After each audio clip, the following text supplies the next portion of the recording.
Hey everyone, Jarek the Gaming Dragon here. If you're already subscribed and you haven't clicked that bell, be sure to do that, otherwise YouTube won't tell you that I posted anything. If you haven't subscribed, well, watch this video and maybe consider subscribing if you like it.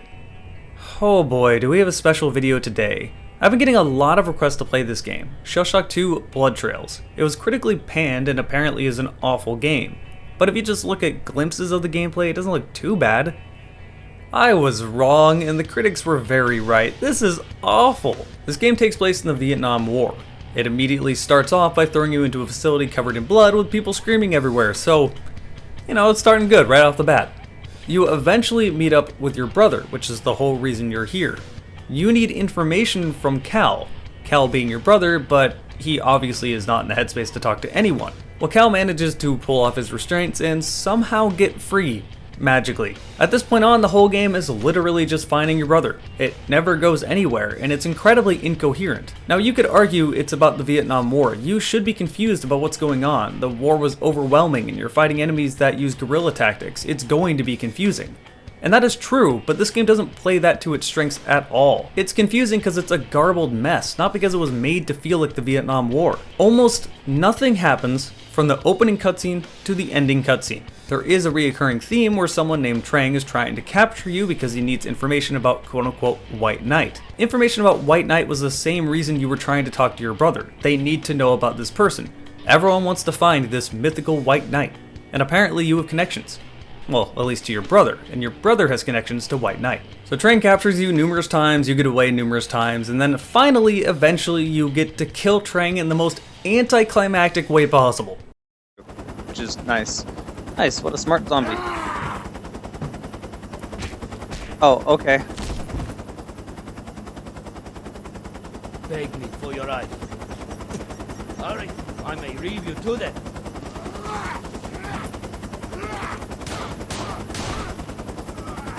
Everybody else can die, but this guy, no way he can die. He's the main bad guy, so of course he's gonna live. Or not. JK, lol. Oh, pranked. Oh, that was wrong.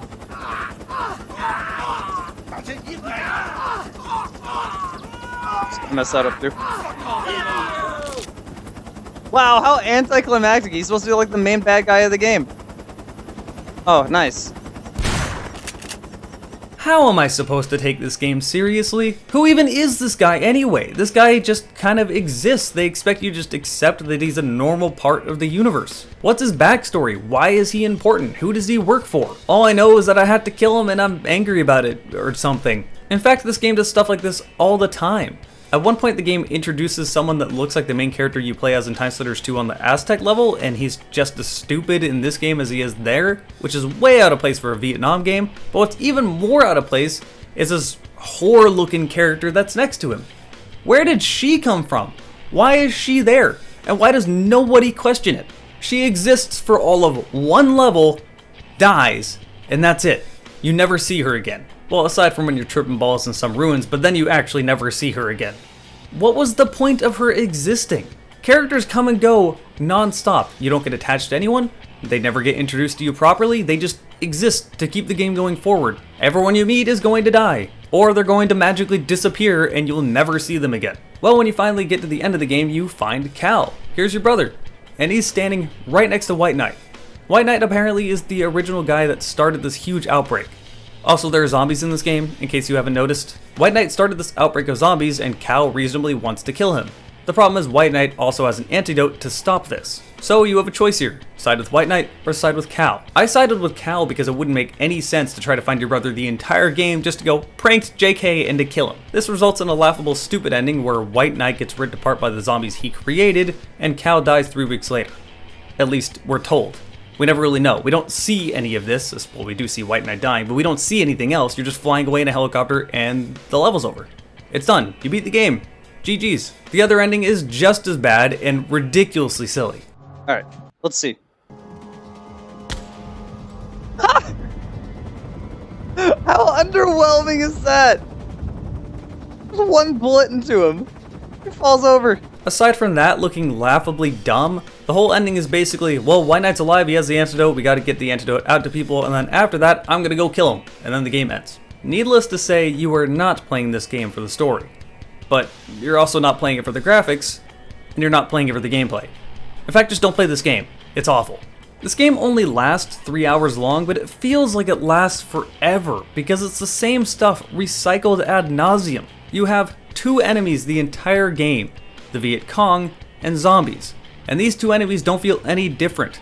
The only difference is that one has a gun, but they feel like they have the same AI and they're equally as stupid. They will get stuck running into walls all the time. The Viet Cong don't have any personality. In fact, this might as well not even be about the Vietnam War. This is just a generic zombie game that has Viet Cong in it. The Viet Cong are just Vietnamese there to slaughter. They're no different than the zombies. And these are the only 2 enemies you'll fight in the entire game, aside from some sort of butcher boss that feels like someone's attempt to recreate something from Silent Hill and Unity. Oh, and this boss is recycled 3 times, just FYI.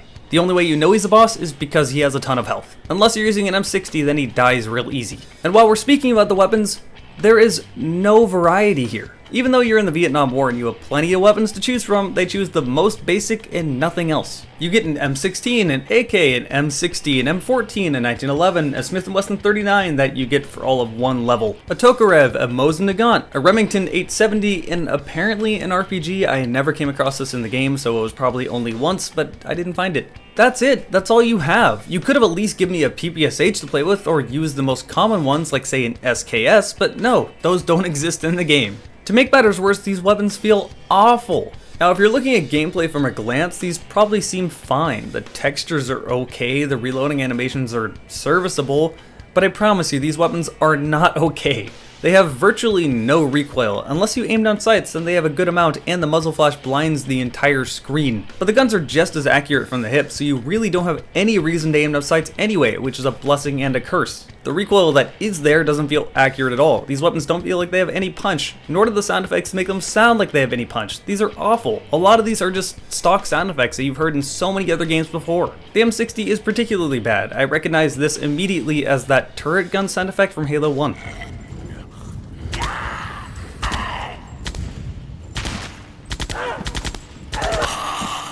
So the weapons can't carry the game, they don't feel satisfying, the enemies are too stupid to be fun, and the gameplay is not any better. The game is only 3 hours long, but it feels like so much longer because this game is clearly padding out its time. You will have to do defense sections at least 5 different times on every level. Now usually they just lock you off in a room or block your path forward so you can't keep going, so you have to defend until you arbitrarily are allowed to continue. But sometimes they don't do this and they let you keep walking, then randomly fail you. So if you didn't notice the pop-up at the beginning that says defend, like you might be looking at your Twitch chat, then you can just kind of restart from checkpoint.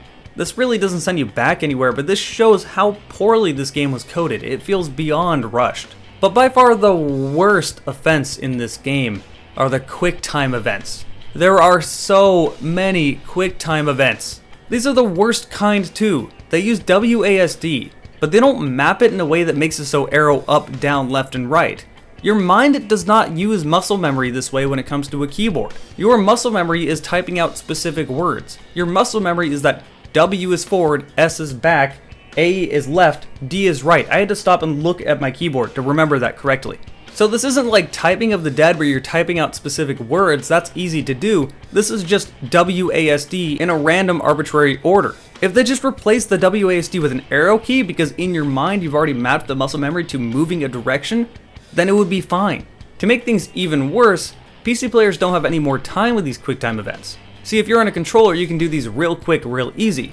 If you're on a keyboard and you have to stop and think to yourself, wait a minute, that's this key over here, I guarantee you will die a lot. And that's what these QuickTime events are for, to stop you from dying. If you mess them up, you die and restart from checkpoint. And there's a few of them that happen right after a long defense section or a long boss battle. Thankfully, I never died at any of those. That would really annoy me. This is the point where I know people are going to leave comments calling me an idiot saying how can you be this bad. Keep in mind, I have been typing for decades now. I am a fast typer and have been playing PC games my entire life.